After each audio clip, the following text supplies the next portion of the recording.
the reporting there. Now, a jury has been selected in the trial of Ghislaine Maxwell on sex trafficking charges, which begins today in New York. The former girlfriend of disgraced financier Jeffrey Epstein denies recruiting teenagers for Epstein to sexually abuse. Well, joining us now is Lisa Bloom, a lawyer who has acted for victims of Jeffrey Epstein. Thank you very much for being with us. I mean, first of all, just a hugely high-profile trial, very serious charges against Ghislaine Maxwell, which carry a very heavy sentence. You've been in court, I gather. Just give us a sense of the atmosphere.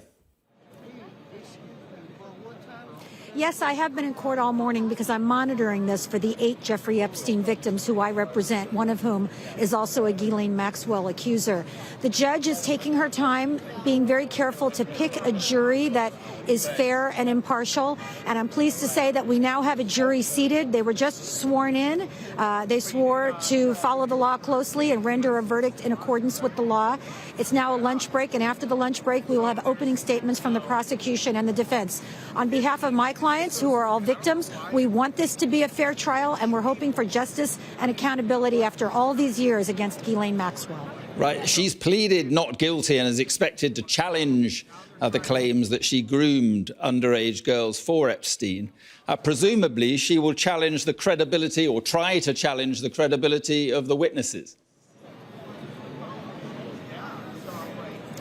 That's right, and I don't think that victim blaming or victim shaming is going to fly in this case. We've seen other high-profile accused people convicted, notwithstanding their attempts to go after victims. So it is, right out of the Defense 101 playbook. I see this in all of my sexual assault cases. They want to attack the victims, but I don't expect that to succeed.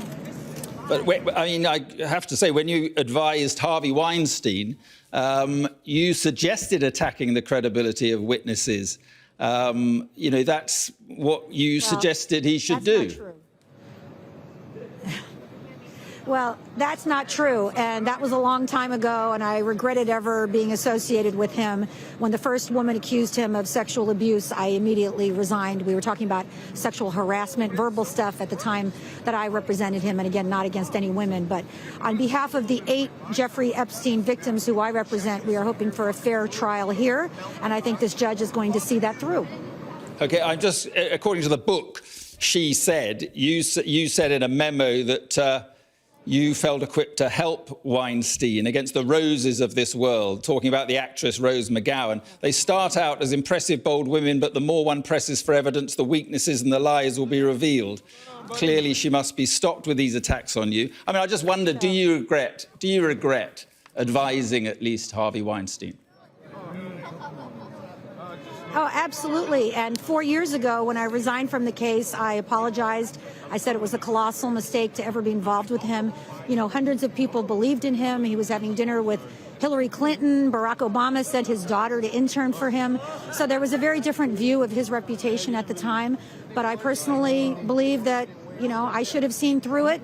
And I do regret it. But over the 35 years that I've been practicing law, 95% of the people who I've represented have been victims. Since 4 years ago, when I resigned from that case, we've gone 100% victim side, and that's where we stay. And I fight very hard for my clients every day.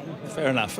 What would your advice be to Ghislaine Maxwell when it comes to taking the stand? If you were advising her, would you suggest she did take the stand to have her say? Well, I wouldn't be advising her because, as we've just discussed, I am now 100% victim side. I think on behalf of my clients, we would like to see her testify. We would like to see her answer questions. I think it's extremely unlikely that she will, because I've read her deposition testimony and some of the civil cases that were filed against her. I think she came across as very arrogant and dismissive of the victims. She was initially charged with perjury in connection with some of that earlier testimony.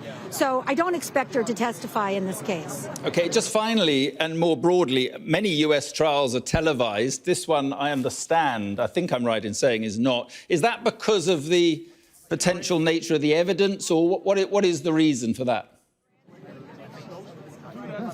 So the reason is this is federal court, and federal court does not allow cameras in any cases.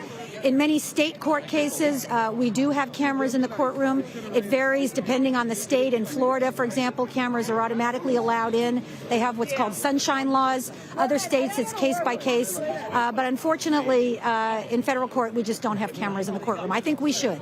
OK, interesting point. Lisa Bloom, thank you very much indeed. Thank you. Now, France's Interior Minister has said this afternoon his